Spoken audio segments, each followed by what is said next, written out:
Hi, good morning. My name is Ephraim Chalamish, and I'm delighted to host you here this morning. The headquarters of the World Jewish Congress, organization representing Jewish communities around the world, global Jewish advocacy organization. And this is part of a series of lectures, presentations, discussions on issues of concerns for the Jewish world today. I'm part of the JD Corp, which is part of the World Jewish Congress, and I'm delighted this morning to host Charles Usher Smalls here with me all the way from Canada. Thanks for coming. Thank you. Just to introduce you briefly, you started the Institute for Global Anti-Semitism Policy and Research. You are a graduate of McGill University and a PhD from Oxford, and you really dedicated your life to the research and learning and doing in the field of modern anti-Semitism.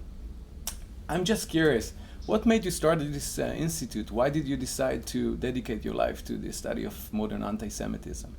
So, to make a long story short, I think growing up in Quebec, in Montreal, the Jewish community was sort of stuck between two competing forces of people of French origin and British or English origin, and the Jews were the quintessential other. And I think it was a special Jewish community that people like Erwin Kotler, Ruth Weiss, Mordechai Richler, Leonard Cohen, Irving Layton, there was sort of a vibrant intellectual environment, and we were a community that was really between two competing forces. And I think anti-Semitism and nationalism was always sort of there.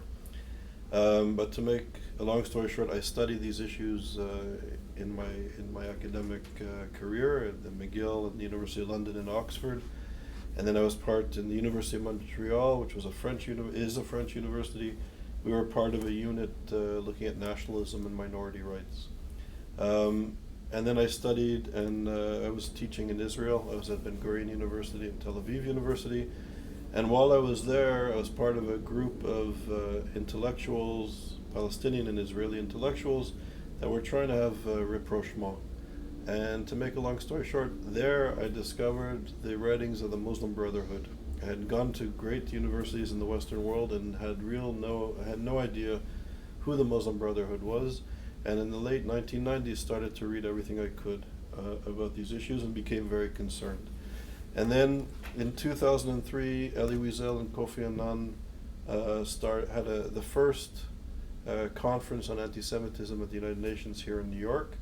And out of that conference, a group of scholars who were becoming concerned of the rise of political Islam got together, and we created ISGAP, the Institute for the Study of Global Anti-Semitism and Policy. And Elie Wiesel, who I was an acquaintance of from Montreal, he had a sister that survived, and she was in Montreal at my family's synagogue. And to make a long story short, he became the first honorary president of ISGAP. And it grew, and we started doing academic research seminars. We brought it to Yale for 5 years. And then in 2007, our headquarters is now in New York. And we do academic programming at Columbia, McGill, La Sapienza in Rome, the Sorbonne. We have a program in Kiev. And we do a teacher training program at Oxford, where we bring professors from all over the world to teach them how to deal with contemporary issues of anti-Semitism and to create courses for curriculum. We have now 90 graduates teaching in more than 20 countries on contemporary anti-Semitism.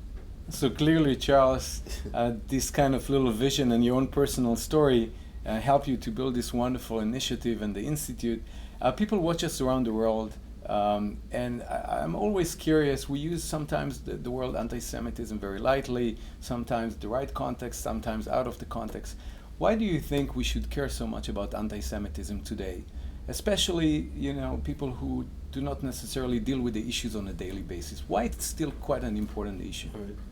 So number one, I think as a Jewish community throughout the world, and the World Jewish Congress does fantastic work around the world, so I know you have important constituents and leadership from the world Jewish community watching and participating in your work. And I think, first of all, it's a very important issue that confronts the future of the Jewish people, be it the delegitimization and dehumanization of Israel, the Jewish homeland. Israel is being attacked ideologically and politically and militarily on a daily basis. But increasingly, those of us, the diaspora communities that have a strong affiliation with Israel, as Israel's been demonized and debased as a colonial, racist, Nazi state, it's become the garbage can of the world, despite being the only democracy in the region, a vibrant democracy in the region. That as Israel's demonized, our communities in the diaspora are being demonized. And we know in places like Belgium and France and the United Kingdom, Jewish communities, people going to synagogue on Shabbat now need protection because of anti-Semitism from the Muslim immigrant community, but also from the indigenous nativist community. And we also know that on university campuses in Western Europe, the United States, Canada, the demonization of Israel has now been legitimized, and it's now mainstream education at our finest universities. So the focus, the delegitimization of Israel, while collectively we ignore the human rights abuses of radical political Islam, and the problem increases, affects more and more people in Egypt and Syria and Iraq, 600,000 people murdered, 15 million refugees from the region, threatening the stability of more countries in the region, and all, in a sense, started by anti-Semitism, because these reactionary forces use Nazi ideology as a core element of its belief. We have collectively in the West turned a blind eye to it, focused our criticism on Israel, and now we're beginning to wake up to realize there's a catastrophe in the Middle East which is beginning to spill over into Turkey, into Europe, and we're confronting with the rise of nationalism now. So you're saying that anti-Semitism in today's world is not only an abstract concept or an academic research topic, it's actually an area which is growing and people feel the effect on a daily basis. You mentioned a couple of regions. Let's start from here in the United States. We host you here in New York. People talk a lot about the rise of anti-Semitism in America, which is always shocking when people look at the numbers or the trends. You hear different numbers about the rise of anti-Semitic events here in America. How should we react when we get the numbers? Are they correct? Are they incorrect? How should we analyze anti-Semitism in today's America? Right. So I think, first of all, the existing surveys like the ADL and other surveys by the World Jewish Congress give us an indication of what's happening. But actually, ISGAP is leading a project with members of the World Jewish Congress and the Simon Wiesenthal Center and the ADL and human rights organizations and scholars trying to devise a tool, algorithms, and contemporary, modern, technologically advanced tools to measure anti-Semitism, because we don't measure it so efficiently. So that's number one. We're trying to get a handle on what's happening. But as Elie Wiesel always said, anti-Semitism begins with Jews, but it never ends with Jews. And I think the fact of what happened in Charlottesville, for example, people marching saying the most racist and anti-Semitic slogans imaginable. What was striking to me is that these extreme nationalist, white supremacist KKK members, they didn't wear sheets. They have the courage and they feel comfortable enough not to wear sheets. They don't have to hide their identity because they're not going to be punished by their families, by their communities, and in their careers. So that to me marks a significant shift in the acceptability of racism and anti-Semitism in the United States. And I would argue it shouldn't come as a shock, because the United States of America, under the previous administration and this administration, as well as other administrations, have been engaging a reactionary social movement, namely political Islam, be it the Brotherhood in Egypt or the Iranian revolutionary regime. They've done a deal with them, they do business with them, and I don't think that we can contain hatred. If we legitimize the Iranian regime that calls for the extermination of Jews, that basically denies any semblance of human rights and the recognition of minorities based on their twisted ideology, if we do business with them, I don't think we should be surprised that that similar ideology, both rooted in Nazi ideology, in fact political Islam is rooted at its core in Nazi anti-Semitic ideology, we shouldn't be so surprised if this begins to be sort of springing up in Charlottesville or in St. Louis, Missouri. When we legitimize that regime, when we do business, when Boeing does business, when we transfer billions of dollars to these hate-filled social movements, I think that the impact is not just local over there, but it's beginning to affect us over here. I actually want to dig a little bit deeper on this point that you mentioned. You're trying to show connection between what's happening locally, whether it's Charlottesville or local events in the Middle East, and kind of global anti-Semitism. Because at the end of the day, Charles, you really dedicated your life, and hopefully you will keep doing a lot of work in this space to kind of understanding global anti-Semitism or global trends in anti-Semitism. And I always wonder what's the connection between the local and the global. We always say politics is local, right? But you're talking about global anti-Semitism. Maybe you can explain our viewers a little bit how you see the connection between local events and global movements, or why we should think about anti-Semitism as both global and local. So I think, two quick points. I think first of all, political Islam has its ideological roots in the most pernicious, vile, violent forms of anti-Semitism. They essentially took the protocols of the Elders of Zion, which justified removing Jews from European society, justified putting them into concentration camps, and ultimately exterminating them. This same text is now popular, and it's been popularized by the Muslim Brotherhood and other political Islamist movements in the region.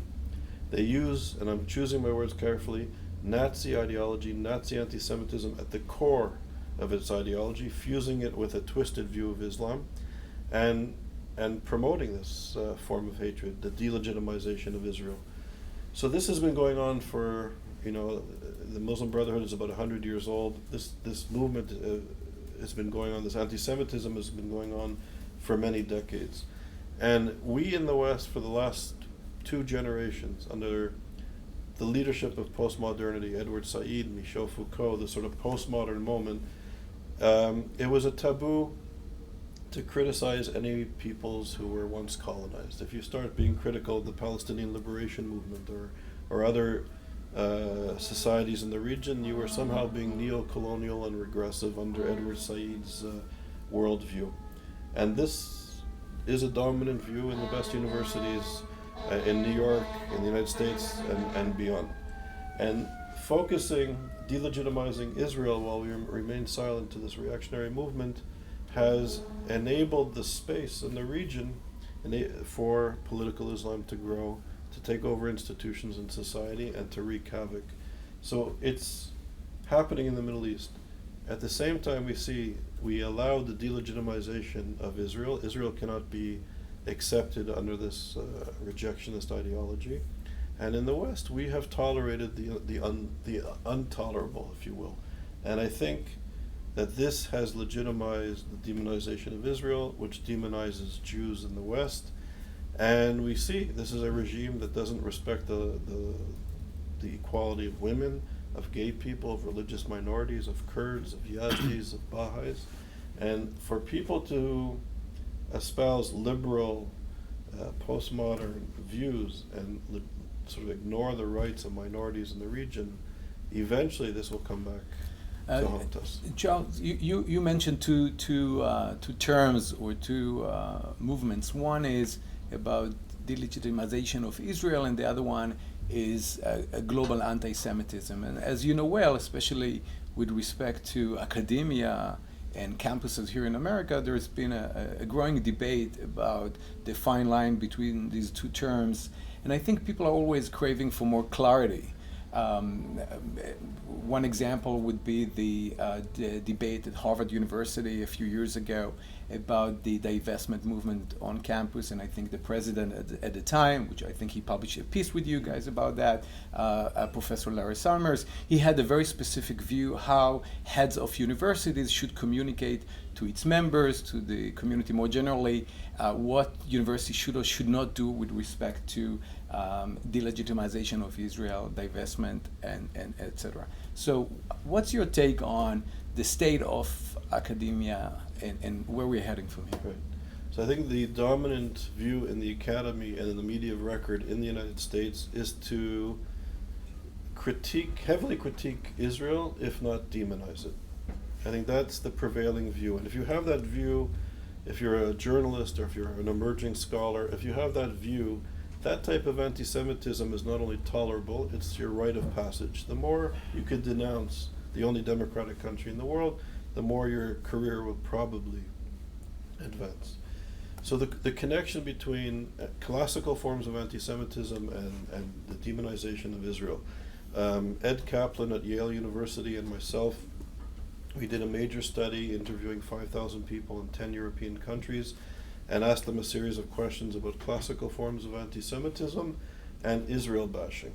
And what we found was the levels of anti-Semitism and Israel bashers were relatively low, but those who were Israel bashers are 13 times more likely than the average population to be anti-Semitic. So if this coffee that I'm drinking was 13 times more likely to cause cancer, there'd be a national inquiry, how could this company, sell this product to the market in the United States? And they would be removed from the shelves. So the correlation between Israel bashing and anti-Semitism is very strong. And we know that the old forms of anti-Semitism, the Christian forms of anti-Semitism or the racist forms of anti-Semitism are not acceptable in universities and liberal institutions in the West. But attack and demonize Israel, we see that this is very much the fashion and very much acceptable. And we see, as the West has focused its critique of Israel, as the United Nations focuses its critique on Israel, we have missed the catastrophe that's now befalling the Middle East as it literally is imploding. So the United Nations, our great intellectuals, have basically missed the cleavages, missed the processes in these societies, and to understand them correctly. The intellectuals, with a limited understanding of Arabic, of politics in the region, we were all celebrating the Arab Spring. If you remember, all the intellectuals were running home to Al Jazeera, owned by the Muslim Brotherhood, and we were all celebrating the Arab Spring. And we know that this turned into a reactionary Islamic winter. So we really need to understand the region and understand how contemporary anti-Semitism is interfering with our perceptions of reality. Very interesting, Charles. I just want to remind our viewers that they can submit online questions online, and we would be delighted to try and respond to many of them.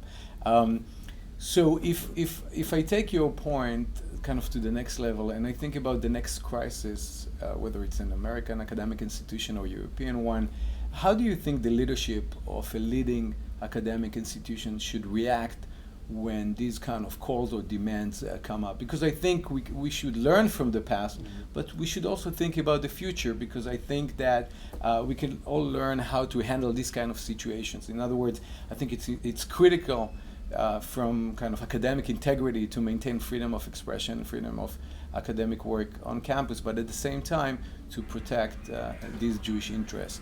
How do you think the next crisis should be handled? So I'm not sure if it's the next crisis. I think what we have to evaluate, and one of the research projects that ISGAP is doing, is looking at the Muslim Brotherhood and the influence of Islamist funding on American universities. So American universities, many of the American universities are taking funds from the Gulf, from Qatar, from Saudi Arabia, and foundations that are not only anti-Semitic, they promote a sexist, homophobic, anti-democratic ideology. So what does it mean when universities build institutes that are funded by political Islamists who have a very particular view of Islam, who have a very particular view of democratic societies, who have a very negative view of members of a university community? Should they be taking funds from that? Should they be promoting the curriculum and the intellectual worldview of anti-democratic reactionary forces?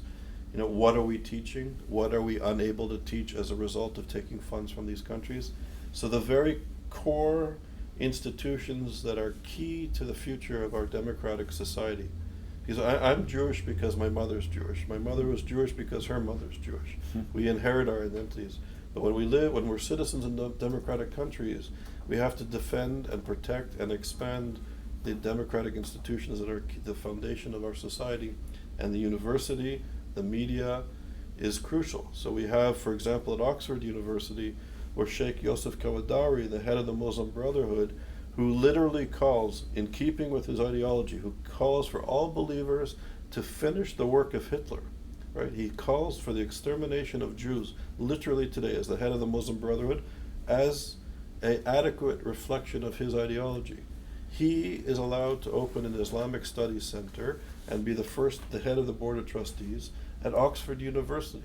So scholars and students at Oxford University with Tariq Ramadan, the grandson of Qutb, the head of the Muslim Brotherhood, this is what they're teaching in Oxford. Georgetown, Yale, Harvard are not dissimilar. So we need to become, I think, aware of the influence of these anti-democratic forces and how it's affecting our schools, our children, and our future leaders. You mentioned children right now, and I think about all the students in these academic institutions that you mentioned.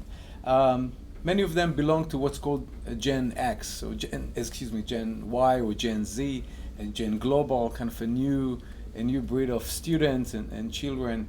They look at the world a little bit differently, both in terms of how they communicate, how they consume media, how they think about global movements. Many of them watch our discussion here this morning. What do you think needs to be done in order to make them a little bit more aware of the real effect of the things that you describe? What needs to be done to turn a very serious topic like anti-Semitism that many people kind of shy away from to something which is interesting, relevant, and something that our Gen Y and Gen Z want to do something about? Right. I don't have an easy answer. It's a very complicated question, actually, because I think I agree with you that people are now consuming information in a revolutionary way. There's so much information at our fingertips that I think somehow we're overloaded and it's very difficult to act. And we know philosophically and morally and ethically all of our actions and all of our inactions have equally powerful ramifications and effect. So if we're receiving all this information but we're not doing anything about it, it's problematic. And I think that the challenge for young people who are now being reared in this whole new way of communicating with their friends and family and learning as well, they need to find a way to engage the world and to act against hatred, to act against this genocidal, reactionary social movement that is literally exterminating people as we speak in Syria and Iraq, that is literally exporting terrorism to Europe and North America, that is literally providing and removing certain types of education and ideas from our curriculums at universities and even in the media. CNN takes funds from the Qatari Foundation, a Muslim Brotherhood Foundation. So I think we need to become, in this new information age and high-tech world, we have to find a way to become socially engaged and not to tolerate the intolerable. So I was part of the anti-apartheid movement when I was a young kid in the 1980s and 90s, and we had protests and petitions, and we had conferences and concerts and raised a bit of money for the anti-apartheid movement. What can young Jewish students and intellectuals and community leaders do to fight this new reactionary movement? And we know that anti-Semitism begins with Jews, but it never ends with Jews. That this is not a parochial Jewish problem, but people who purport to be left-wing engaged Jews. Where is that progressive voice against this reactionary movement? So we need to be creative and find effective ways. I think this is, Charles, a very powerful message this morning, because you really connect what's going on with anti-Semitism locally and globally with hatred more generally. And I think talking about new ways to communicate these kind of messages, I think our webinar this morning is hopefully another good example how we can communicate it better to people who are interested in these areas.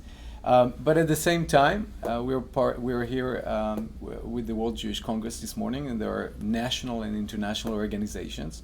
So the question is always how you kind of bridge the gap between the big picture role of large national and international organizations and the work of, let's say, students on the ground.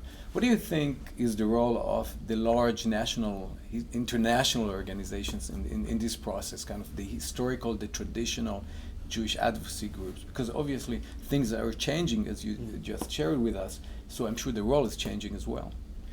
So I think it's to be nimble and to be able to move things are changing so quickly. So I think to be able to kind of keep up or even be ahead of the changes that we're experiencing in the way information and knowledge is transferred. There's an amazing tradition in leading Jewish organizations in Europe and certainly in the United States that took some of the best intellectuals and scholars and really engaged and funded them. People like Hannah Arendt and other leading Jewish intellectuals who came from Nazi-occupied Europe came to the United States and found a home in Jewish institutions where they did groundbreaking and vital research. I think that the organization should take a little bit of a longer-term approach while kind of reacting to the quick-paced reality, and to ground their work more substantially, I think, in thought, intellect at the highest intellectual levels. That would be an area that I think is missing. And I think to be able to identify, as you said earlier, we're finding it as a community difficult to identify anti-Semitism. So is criticism of Israel anti-Semitic or it's not? Is J Street anti-Semitic because they were supporting negotiations with Iran or not? We're all a little bit confused, and as a community, and I think we really need to see things in a more clear vision, and if we see it more clearly, to act with more enthusiasm and with more direction. I think this movement, which is anti-democratic, which is homophobic, which subjugates women, that wants to destroy the United States, that wants to exterminate Jews, somehow, I would argue because of our intellectual laziness, our community and the intellectuals of this moment has actually been supporting deals with Iran. That if you speak critically about reactionary Muslims, you're somehow Islamophobic. When Mr. Koulibaly went into the kosher market in Paris two or 3 hours before Shabbat and asked people if they were Jewish, and when the young men said they were Jewish, assassinated them at point blank range, when the leader of the free world actually says that this is some random act in some deli, when we know that Koulibaly was a jihadist, he was fulfilling the mandate of what his ideology told him to do, to go and kill Jews. When we are intellectually dishonest about what's going on, it's very dangerous. I think we have to really engage these issues, know what anti-Semitism is, and take a strong, proud position as Jews. But also, anti-Semitism begins with Jews but never ends with Jews. This is an issue of citizenship, of democratic principles, of rights of women, gay people, of Africans, of Asians, and this is the challenge of our day. And bringing back the conversation to the personal, that's how it all started.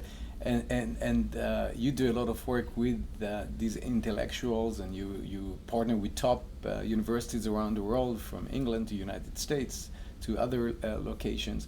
When you share these views with your colleagues, academics and others, on a personal note, I'm sure it's very hard to differentiate between your own personal story, your own personal view, and the topics that you deal with.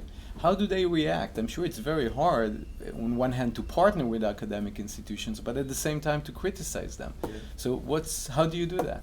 It's a great question. So, I was just telling a colleague earlier, when I was part of the anti-apartheid movement, and I worked with the leadership of the African National Congress, and I was in South Africa staying in townships and in squatter camps, and it was an amazing experience. I learned much.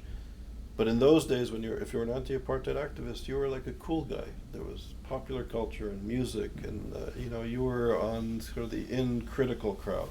There was respect. Fighting anti-Semitism has been much more difficult and much less popular.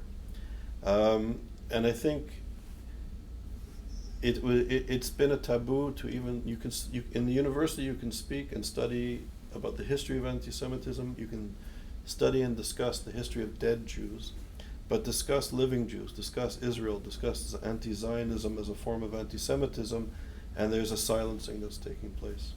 And it's almost a taboo. I think what we're trying to do is break a taboo by creating a space for faculty and students to study and engage these issues in a high caliber way. And I'll just say this, at the beginning it was very difficult. Universities didn't want our program. At Oxford, for example, our program was accepted, and then the Middle East Studies Association and the department at Oxford labeled our program as a Zionist propaganda institute and tried to close us down. But it was liberal, non-Jewish intellectuals who really believed in academic freedom that insisted that we stayed. Two women threatened to resign if our program was canceled. So it stayed, but we were very suspect and not very popular. But with Brexit, with the rise of anti-Semitism in the United Kingdom, with the rise of nationalism in Europe, more and more liberal intellectuals, I'd say in the last 2 years, are really beginning to understand that this is a serious issue to engage. So I think there's a bit of a shift. And now that the Vatican is working with us, the Italian Parliament, we had a conference at the Italian Parliament 2 weeks ago, looking at anti-Semitism as a strategic threat to Europe.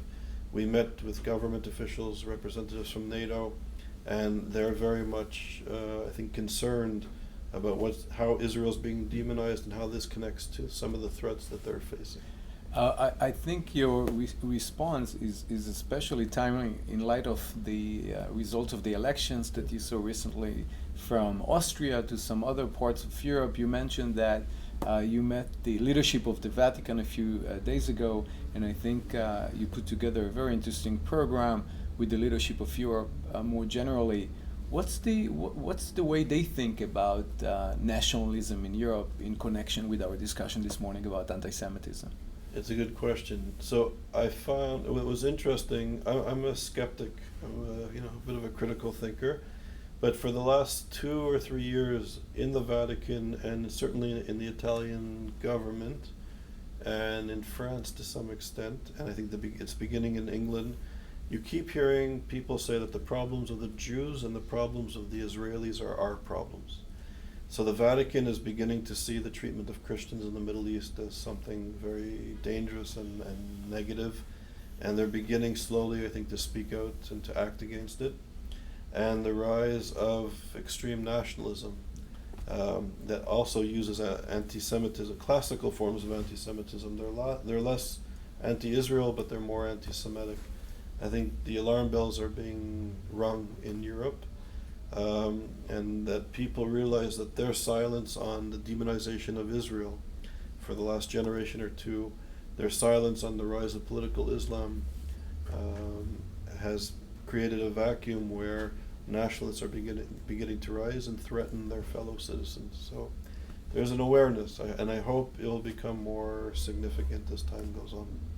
You mentioned before the need to bridge the gap between kind of reactions daily and kind of long-term strategy of our kind of next generation and also the Jewish leadership more generally. If you think about the next 3, 5, 10 years, what kind of work do you think you're going to do 5 or 10 years from now? What kind of issues you will have to deal with, and what's your dream scenario in terms of kind of winning strategies for you? Because obviously, I'm sure on a personal level, you would, on one hand, you want to see many of these problems disappear. On the other hand, you want to make a bigger difference, to do more, and to collaborate with many of our partners here this morning. So what kind of things are you going to deal with 5 or 10 years from now? So I think that the threat of these reactionary social movements in the Middle East, and now the emergence of them in the United States, the beginning of it in the United States and in Europe, are basic challenges to our democratic principles and basic notions of citizenship. So I think that we in the community and in the human rights community need to take a more active role in learning what's at stake, learning who the enemy is, and to begin to develop strategies to confront it. I also think that we need to call on our leadership at the highest levels that foreign policy also needs to be run in an ethical manner. When Boeing is doing business with the Iranian revolutionary regime that's calling for the extermination of a group of people, it's really got to stop. I also think that our leaders and intellectuals need to understand that even while the Nazis were rising to power, if we can learn from history, the industrialists in the United States, in Canada, and in Western countries were dealing with the Nazis because they thought, well, they're anti-communist, so we'll deal with them. And we know how horrifically that issue ended. So when our leaders of industry are engaging Islamists who want to exterminate groups of people and subjugate groups of people, I think that our leadership, our community, needs to speak out very clearly about this. And I think this is what's going to be at stake now. As the deal with Iran is beginning to be reevaluated, I think our community really needs to understand how, what are the power dynamics involved in negotiating or not negotiating this new deal? What is the role of Siemens? What's the role of the aerospace industry in ensuring that this deal is maintained? What are the implications for human rights in Iran? And what are the implications for human rights in the United States if this type of deal stands? I see. You mentioned the word enemies, but obviously you cannot succeed in your mission without friends. And friends sometimes are as important as enemies, 100%. If not more. And we're all thinking about who are our friends and what are the ways of building new partnerships, building bridges. Who are your new friends? You mentioned the Vatican. You mentioned that more and more heads of state saying that it's not an Israeli problem, it's not a Jewish problem, it's actually our problem. And you referred before to Elie Wiesel's famous line. Who are the new friends for you? Who are your new partners? If you can share with us this morning some of the success stories and people who care about anti-Semitism. So it's it's an important and great question, and we should look. There are a lot of allies, and there's a lot of natural allies in our struggle against hatred. And for example, the program that we do at Oxford, where we bring professors from all over the world to study contemporary anti-Semitism, and we help them create new courses where they go back to their home university and teach it for credit. So the vast majority, 80-odd% of the students, the student professors, the scholars and residents, are not Jewish. The professors teaching the professors, the majority are also not Jewish. And we frame this not as a parochial Jewish issue or an Israeli issue, but as an issue that confronts democratic principles and basic decent humanity. And we work with dissidents from El Azhar University in Egypt, the home of the Muslim Brotherhood, where this individual risks his life fighting anti-Semitism. We have people in the Quilliam Foundation, Muslim intellectuals of Pakistani origin, of African origin, that teach us how anti-Semitism is being used to hijack their mosques and to divide communities and families. And they are some of the bravest, most outspoken critics of anti-Semitism. The liberal intellectual that defended our program at Oxford, that people who believe in democratic principles will stand with us sometimes. And I think as the threat of this reactionary social movement increases globally, we do have more and more friends, and there are more constituents that care about these issues in the women's movement, in gender studies, in gay studies, in the study of religious minorities and the other.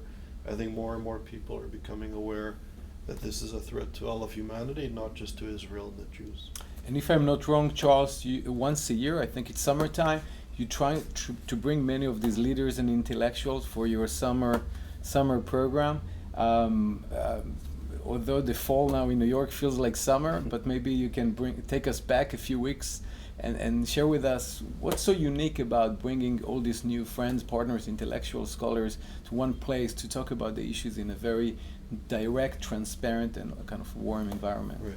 So first of all, I think it's the greatest program that I've ever been involved with, and it's really taken on a momentum. And we invite professors and scholars, but we also are beginning to invite postdocs and some graduate students. So anybody listening who's interested, we're going to do a call for applications later this week for our next summer program, which will be the 29th of July 2018 for 2 weeks in Oxford.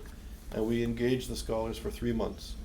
And it's incredible. One of my colleagues, Professor Olufemi Van, who we studied together in Oxford when we were younger, he's originally from Nigeria, and he's the preeminent historian in West African history. He's at the Wilson Center at Amherst College in Massachusetts now.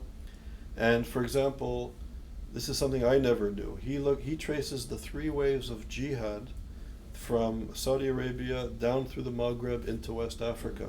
And he shows, for example, how British colonialism worked with Islamists and jihadists 300 or 400 years ago to impose rule on West Africa. So I had no idea of this. So suddenly this is not just a Jewish parochial issue, but people like Femi Vaughan look at the history of North Africa and West Africa and show the violent imposition of jihadists on that part of the world going back 1,500 years. So we situate what's happening today into a global interdisciplinary historical context, and working with Muslim dissidents and great intellectuals from Israel, from Europe. It's an amazing experience, and I think it shifts people, because in this sort of postmodern age, we're almost an intellectual quicksand. We can't criticize those who once colonized. We can't really defend Israel if you want to be progressive, because it's politically incorrect to do so. And what we do is we expose the intellectual hypocrisies of our moment and give scholars a solid foundation to critique not only anti-Semitism, but basic human rights internationally. So we're shifting the discourse. We're fighting anti-Semitism on the battlefield of ideas, and we're beginning to have a bit of success. It's very interesting, Charles. Most of the examples you gave are friends from the other side of the world, other religions, other states. With respect to kind of closer to home, within your own Jewish community, who are your new friends? What are the best kind of ways for you to bring right and left Jews coming from different backgrounds, kind of to unite them around this important topic, which I think we should all be concerned about? Yeah, so that's also very important. I think the community needs to be united. There have been, and I won't go into all the details, but there were concerted, effective political processes that I would argue intentionally divided the Jewish community and did a fantastic job of dividing the community. And if our community is divided, we're weakened, and we have to come together. And I think what more and more, and I think it's starting at a grassroots level, whether you're a Republican or Democrat or whatever your political affiliations are, when your children and when your grandchildren come home for Shabbat dinner and they tell you what they're experiencing at school, on university campus, it doesn't matter if you're left or right. These kids are experiencing anti-Semitism at a much greater level. There's a profound divide. Jewish Americans under the age of 27 years old are experiencing anti-Semitism very differently than people over 50 years old. There's a generational divide. Young people are being exposed to anti-Semitism at alarmingly high rates. There's more anti-Semitism among young people than racism and sexism, which is, given the legacy of racism, it's an amazing study that is showing that with Barry Cosman's study. So I think our community needs to unite urgently and fight anti-Semitism. And one of the issues that we did in Rome, we did a conference, a one-day seminar at the university, La Sapienza University, where we showed anti-Semitism as a gateway to terrorism. So this is not just a Jewish parochial issue. This is not just a Republican Democratic issue. We have to be united and build bridges to other affected constituents and fight this new contemporary scourge. And if we continue this line talking about young generation on Friday night, or going back to your previous point about how hard it is for you and some other leaders to talk to the young community. One way to do that, from my experience with other worlds, is music, is film. And I know that you've been involved recently with film production, and you're getting more and more into the film business. Yeah. So one would wonder why you're so interested in film. Why do you think that film, or the film world, is a great way to tell a story or to communicate with new audiences? So it's a good point. So when I was young, I actually did documentary films with the Canadian National Film Board. Some documentaries on racism and anti-Semitism in the 1980s. So I have a film background. So having that background, I know sometimes in the ivory tower, when we discuss these issues in the corridors of universities or in the classroom, we're somehow disconnected from large society. And I have a childhood friend named Ian Halprin, and Ian is a very successful filmmaker. He did the most successful made-for-television documentary on the life of Michael Jackson, and he does sort of more entertainment, investigative journalism. He's also the only Canadian to be #1 on the New York Times bestsellers list. So he's really operating in a more popular culture. And I was bugging him for probably 10 years, asking him to try to do a film on anti-Semitism that would make it more accessible and popular. And he finally reneged his opposition, and he agreed to do this film. So we looked at Roger Waters as the foil and looking at the BDS movement in contemporary culture and sort of taking the academic ideas and making it more accessible to a popular film. So we just released it in Toronto. We had the premiere, the world premiere in Toronto 2 weeks ago. Tonight there's a premiere in Montreal. And we're using the Canadian context sort of as a test market, and we will start to release it in the US in about a few weeks. So we hope this will cause people to begin to address or engage the issues at a more popular level. That's wonderful. I know we're very close towards the end of the conversation. Your work takes you all over the world. I would like to finish on a little bit lighter kind of note, because obviously we covered many different serious topics. You travel the world, you see different communities, different cultures. When you meet non-Jews as part of your work, what do you learn personally on the way other communities or other cultures deal with similar problems in their own communities? That's a good question. So I'll end on not such a. First of all, I'm privileged to go around and to meet these people and to travel the world. It's an honor. But I'll just end with an interesting note. At the Durban II conference at the United Nations in Geneva, it was on Yom HaShoah, and Ahmadinejad was speaking at the UN, and we had the protest Durban I on the same day. And I was on a panel discussion with Professor Erwin Kotler, people from Darfur, people from Rwanda, talking about genocide. And I was speaking about incitement to genocide and how the Iranian revolutionary regime and political Islam in general were inciting to genocide against Jews. And I spoke, and at the end of my session, about a dozen people from the Rwandan mission at the United Nations came and said, "We must take you for coffee." And we went out for coffee, and I never met people from Rwanda, so I was a bit, exotic. It's a little bit exotic. Confused. I don't know why they wanted to speak to me. Mm-hmm. And we sat around for coffee, and they implored me to go back to the United States, to go back to the Jewish community in the United States, to go to intellectuals, to go to the media. And they kept saying, "Don't you understand what political Islam is doing to the Jews and doing to Israel is exactly what happened in Rwanda. It's exactly what happened during the Holocaust. That there was a demonization of Rwandans, there's a demonization of Jews before the Holocaust, and this is happening today. And why is the Jewish community, why is the human rights community so silent on this vagrant incitement to genocide?" And that was a lesson that I learned. So Rwandans appear to be more concerned sometimes than some of our leaders, and Muslims I get the same reaction from Muslims, from Muslim intellectuals and Muslim political leaders. Why is the American Jewish community so soft on political Islam? They don't understand. So what this privilege of traveling the world has made me realize is that we have friends. We have leaders, non-Jewish leaders, even in the Islamic world, speaking out against anti-Semitism in the most forceful, heroic way possible. And they do it more so than many of our own leaders and our own constituents. And I'm sure many of them pay personal price for that. They really risk their safety, and not only their safety, but the safety of their families in doing what they do. So there are examples of true friends and allies, true defenders of democratic principles, and that for me has been, at the one hand, I guess, surprising, but also very inspirational. So since I failed in my efforts to keep it a little bit lighter towards the end, Sorry.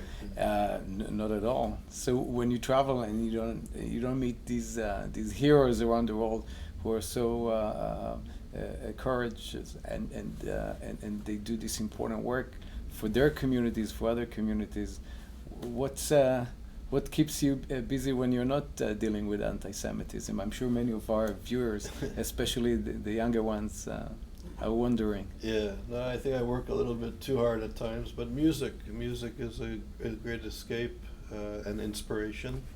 So I try to hear good concerts when I'm traveling. And I've had the good fortune of actually studying Torah and Talmud with Rabbi Akiva Zweig, who has been helping me learn, and I think learning and I think appreciating, is focusing on anti-Semitism. Anti-Semitism really at some level has nothing to do with Judaism. So I think learning Judaism and really beginning to appreciate the profound layers of wisdom and insights that our intellectual and religious heritage has is very important. So since you were brave enough towards the end of this webinar to admit that you listen to some good music and study Torah in your spare time, in the spirit of Bereshit and the beginning of the Jewish year, what's your New Year resolution for this year, especially in light of your important work on anti-Semitism? It's a good question. I don't know if I have a resolution, but I think continue to fight for justice, to fight for humanity, to fight for, in Jewish culture and texts we learn that all human beings are created in the image of God, that we're all divine, we all have divineness within us, and nobody has the right to subjugate, nobody has the right to certainly harm any of us. And I think that Jewish teaching, that's what Judaism brought to the world. And I think that in that spirit I hope to be more effective in my work, and I think to be more effective in my friendships, in my relationships with my family and close friends.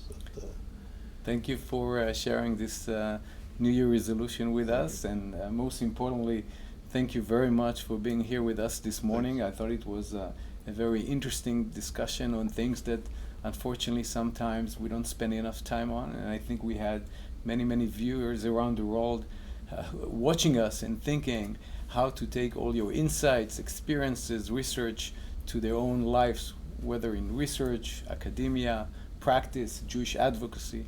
So I think this was a very important contribution this morning, and we are honored to host you here at Charles this morning. It's my honor to be here with you. With the World Jewish Congress. So at this point, I would like to thank all our viewers around the world this morning here at the World Jewish Congress, hosting Charles Smalls here in New York, and myself, Ephraim Chalamish. We would love to see you again on October 23rd. We are hosting the former spokesman of the Israeli IDF, Mr. Peter Lerner, and I wish you all a wonderful day and a wonderful week. Thank you.